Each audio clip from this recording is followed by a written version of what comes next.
Bonjour à toutes et à tous, nous avons une vidéo ici spécialement dédiée au Spider-Verse avec une très bonne nouvelle et une très mauvaise nouvelle, on peut dire, puisque c'est totalement en train de foirer les espoirs qu'on nous avait vendus depuis maintenant pas mal de temps, depuis pas mal d'années même en soi. On va parler dans cette vidéo du Spider-Verse, uniquement du Spider-Verse, plus précisément du côté d'Amazon. Il y a un nouvel univers, si je puis dire, qui va être dirigé prochainement par Phil Lord et Chris Miller, qui sont donc les créateurs des films d'animation Spider-Man au cinéma. Et on a appris il y a quelques mois que plusieurs adaptations live action suivraient donc en deal avec Amazon sous forme potentiellement de série, puisque Sony détient donc les droits de plus de 900 personnages de la franchise Spider-Man, et donc on a appris il y a quelques mois qu'ils allaient exploiter ça à fond. Ce qui était un petit peu rassurant, c'était que derrière, c'était Phil Lord et Chris Miller, gens qui étaient là-dessus, et que cette news venait après donc les films d'animation qui sont appréciés pour la plupart de beaucoup, qui sont pour beaucoup les meilleurs films Spider-Man en général même si pour moi c'est assez compliqué de comparer l'animation avec le live action.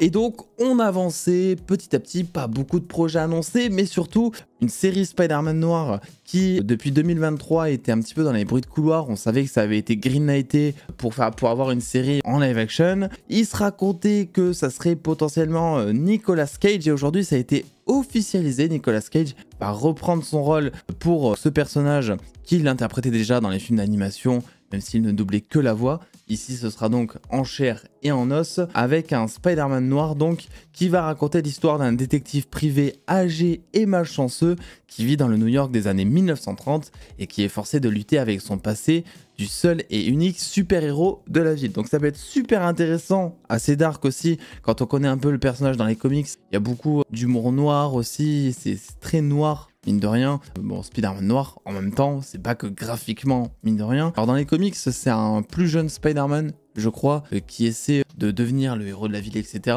Donc on sera face ici à une adaptation. Mais vu qu'il va lutter face à son passé, c'est pas dit qu'il y a un autre acteur qui sera casté dans le rôle pour incarner les flashbacks au moment de la naissance du héros. Peut-être qu'on aurait une nouvelle origin story par rapport à tout ça. Alors évidemment, reste à voir comment et si ce sera lié au film d'animation. A priori, moi je pense que ce qui se fera, c'est qu'en fait, ce sera une histoire en plus, mais pas nécessaire pour continuer l'univers d'animation au cinéma. Et je pense que même pour ceux qui n'ont pas suivi les aventures de Across the Spider-Verse, eux pourront quand même regarder la série live action, puisque en soi, dans New Generation par exemple, le personnage de Spider-Man noir, il est là, mais on t'explique pas non plus un background de fou concernant son personnage, quoi. Donc je pense pas qu'on sera perdu si on commence uniquement avec la série live action. Reste à voir aussi comment est-ce que ce sera connecté. Est-ce que Amazon essaie de déployer un tout nouvel univers connecté entre cinéma et série Prime Video, ou est-ce qu'au contraire ils sont juste en train de monter un univers connecté uniquement sur Prime Video avec toutes les séries de la franchise Spider-Man qui vont prochainement être en développement.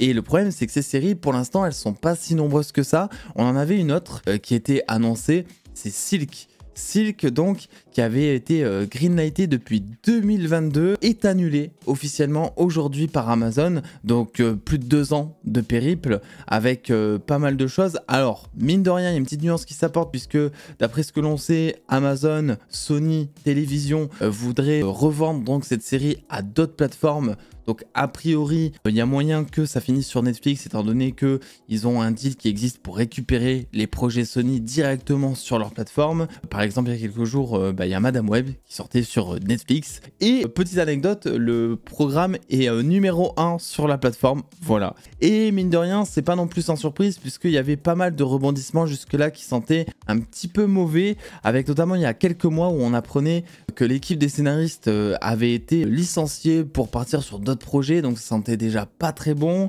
Et on vient d'apprendre que Sony serait passé par 3 scénarios avant d'annuler la série, pour la raison suivante: les dirigeants voulaient que la série ne se concentre pas autant sur Silk. Voilà, la série s'appelle Silk et ils ne voulaient pas que la série soit centrée sur Silk. C'est quand même assez aberrant. Alors moi je pense que voilà, par-dessus ça, si on lit entre les lignes et si on suit un peu les rumeurs qu'il y avait ces derniers temps, c'était surtout une volonté de la part des dirigeants de vouloir une série beaucoup plus axée et visée pour un public masculin, là où les scripts jusque-là étaient beaucoup plus tournés pour un public féminin. Il y avait eu toute une étude qui était faite et tout, c'était il y a quelques mois, je crois qu'on en avait parlé aussi sur la chaîne, qui disait que en fait le public super-héroïque et surtout le public de Prime Video, avec notamment The Boys et toutes les autres séries, c'était un public qui était essentiellement masculin et qu'en fait s'il y a eu autant de boulot sur le script et autant de versions, c'est parce qu'Amazon n'était pas d'accord avec le public que ciblait la série. Il voulait un public masculin, en fait, pour que ça fasse plus de vues. Qui, en termes marketing,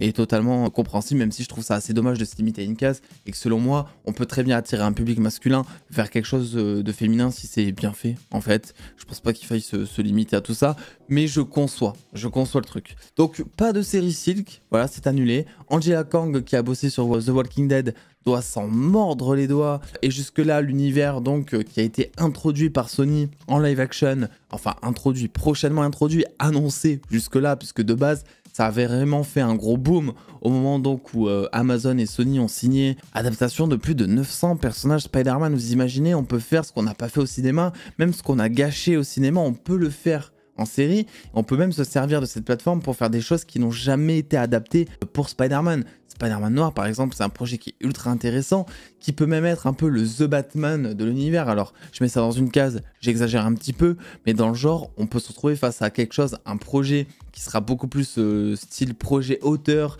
dénué un peu plus de cahier des charges que si ça sortait en salle. On peut se faire plus kiffer que par exemple avec le Spider-Man de Tom Holland qui doit cocher plein de cases de marketing, un nouveau costume à chaque projet pour vendre des jouets, il faut que MJ ait tant de temps d'écran parce que c'est Zendaya, etc.